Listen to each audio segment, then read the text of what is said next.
In this video, we will study about megasporogenesis. Megasporogenesis is formation of megaspores. This occurs by cell division meiosis because megaspore mother cell is diploid, and this will be resorted to haploid condition by meiotic cell division. After formation of megaspores, out of the 4 megaspores, one will develop into embryosac. So in this video, we will study how megasporogenesis occurs and how that functional megaspore lead to the formation of the embryosac. Now this occurs in angiospermic flower.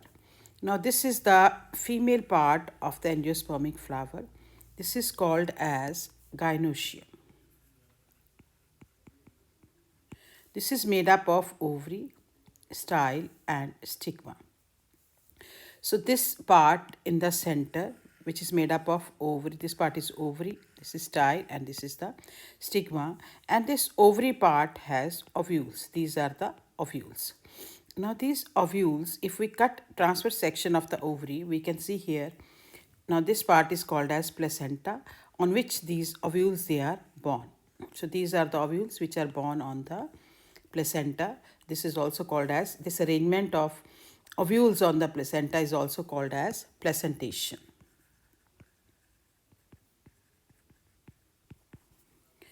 So this part is gynoecium, this part is ovary, and these are ovules present in the ovary. So inside the ovule, megasporogenesis will take place. Now if we see the structure of the ovule, it has a mass of parenchymatous tissue.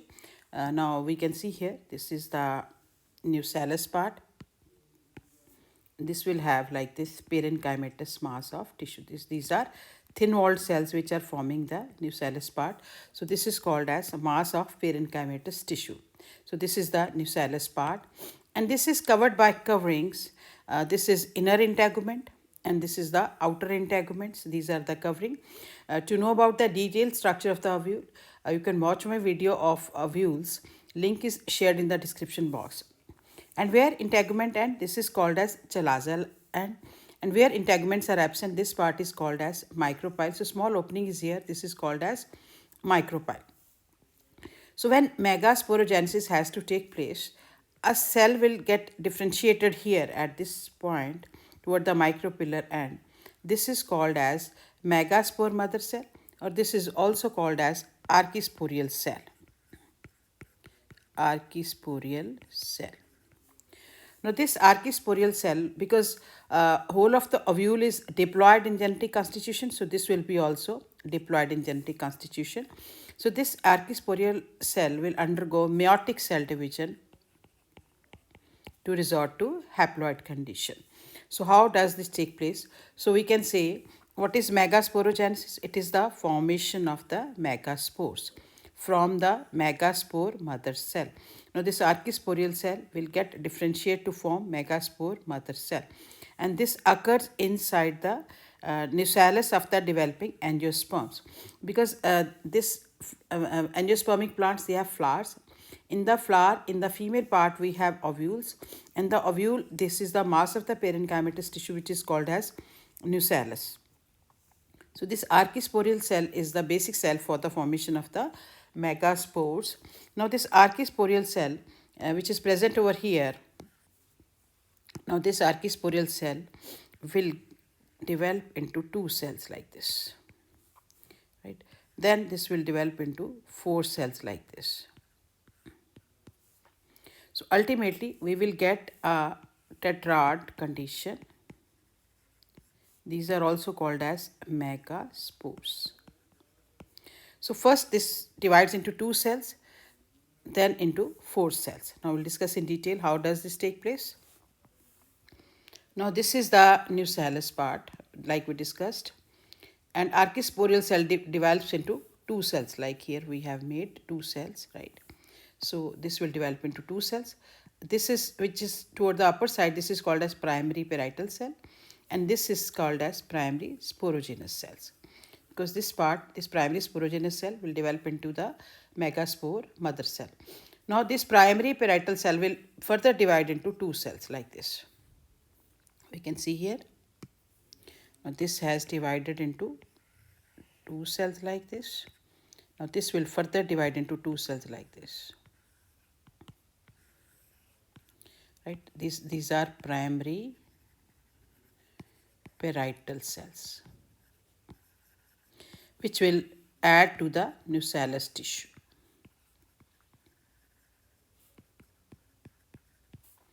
So we can see here, now this primary parietal cells have divided into parietal cells, and they will add cells to the nucellus tissue, and this lower cell has become functional. This is called as megaspore mother cell.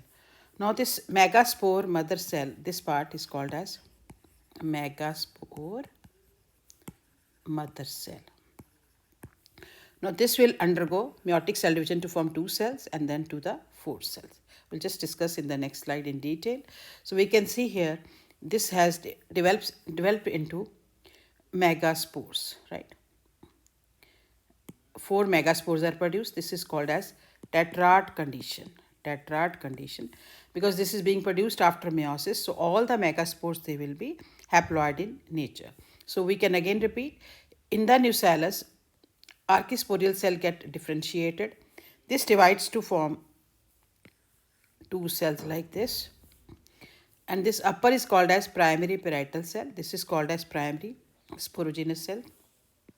When a cell divides like this parallel to the wall, this is called as periclinal cell wall, and when this divides like this is called as anticlinal, right? So we can see here first periclinal divisions, they are taking place, and this is dividing into primary parietal cell and primary sporogenous cells. Parietal cell will further divide by periclinal wall into parietal cells, which will add to the nucellus tissue, and this will develop into a functional megaspore mother cell, which will undergo meiosis to form megaspores. So this formation of megaspores is called as megasporogenesis. Now what happens? Now this functional megaspore,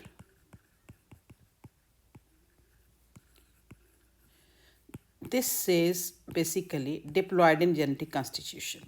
Now this will undergo meiotic cell division, meiosis. Now, meiosis is meiosis 1 and meiosis 2. In the meiosis 1, this is meiosis 1 occurring. This nucleus divides into two and wall formation will take place, and this will develop into this. So this is called as dyad cell. This is called as dyad cell, mean two cells they are being produced. Now this dyad cell further, like this is dyad cell, this will further divide into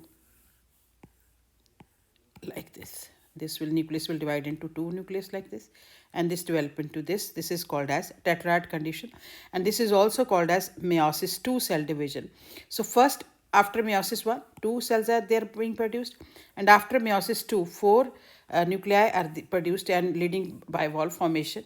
So this is called as tetrad condition. So because their arrangement is in a linear fashion, so this is called as linear tetrad, and all these megaspores, they are haploid in genetic constitution because they are being produced after meiotic cell division, and they are arranged in a linear fashion. So this formation of megaspores from megaspore mother cell, this is called as megasporogenesis. Now this process is occurring here in the nucellus tissue, and we can see here this is the linear tetrad of 4 megaspores, and this is facing toward the micropillar end. This is the chelazal end. Now out of the 4, we can see here 3 they degenerate, which are facing toward the micropillar end. Like this is the micropillar end. Now these 3 will degenerate, and this 4th one, which is toward the chelazal end, now this will become functional.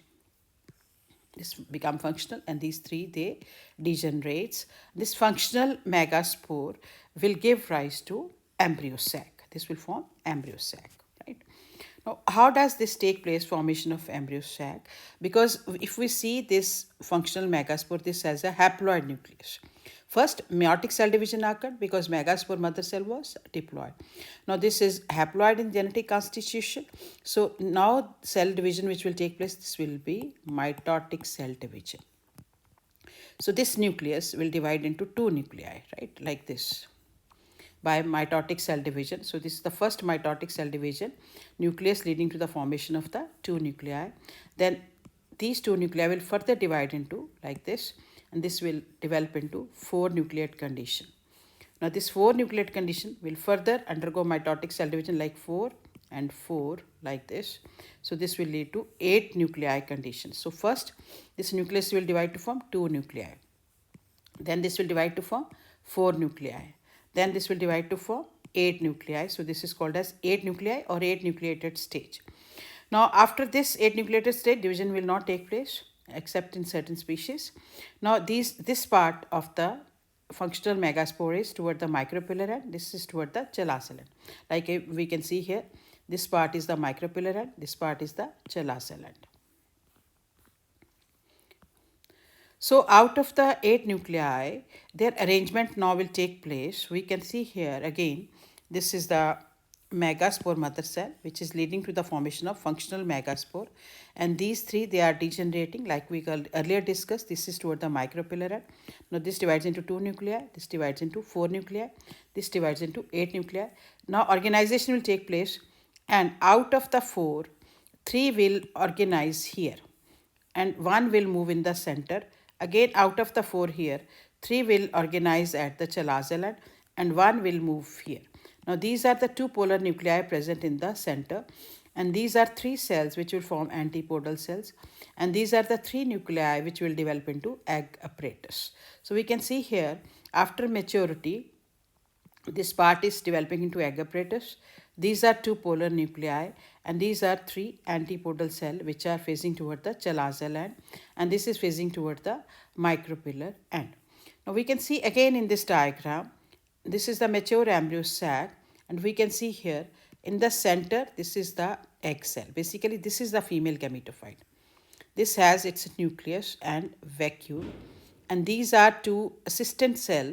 These assistant cell, they are called as synergids. So egg along with synergids, this is also called as egg apparatus. Egg and synergids, they form egg apparatus. Egg is haploid in genetic constitution. Synergids, we can say they are helper cells which are helping in fertilization as well as supporting the egg cell. And it also has synergids, they also have this, we can say finger-like projections like this here. This is called as filiform apparatus. Filiform apparatus. Now this we'll discuss in the next video in detail.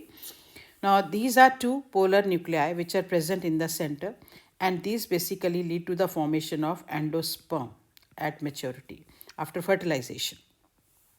Now at the cell end, we have antipodal cell. Basically function of antipodal cell is again providing the nourishment.